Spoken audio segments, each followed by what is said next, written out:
My name is Lynda Walsh, and I'm from Local 1044, Nashville Teachers Union, AFT.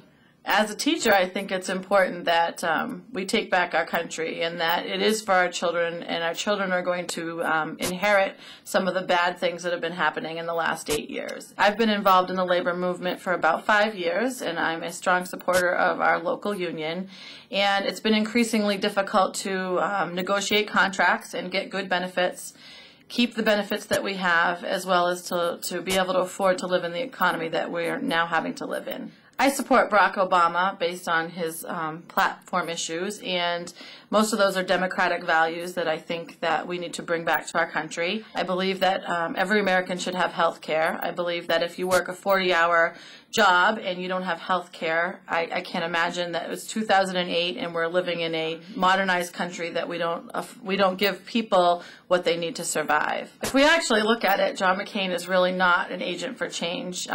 He has a lot of the policies that the Bush presidency has had, and he has been working on this campaign of promoting change in the White House and in the presidency, and I don't believe that that's accurate. My advice to working class America and people that are in the middle class is to really get out there and get active.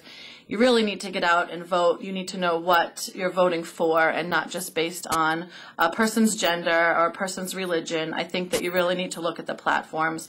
And there's lots of things that people can do in the middle class to get out there and make sure that their voices are heard. And people can get out there and make calls. They can make talk to their neighbors. They can do mailings. They can basically just, any time they have the opportunity, to talk about the platforms and what it means to them and the success of their families.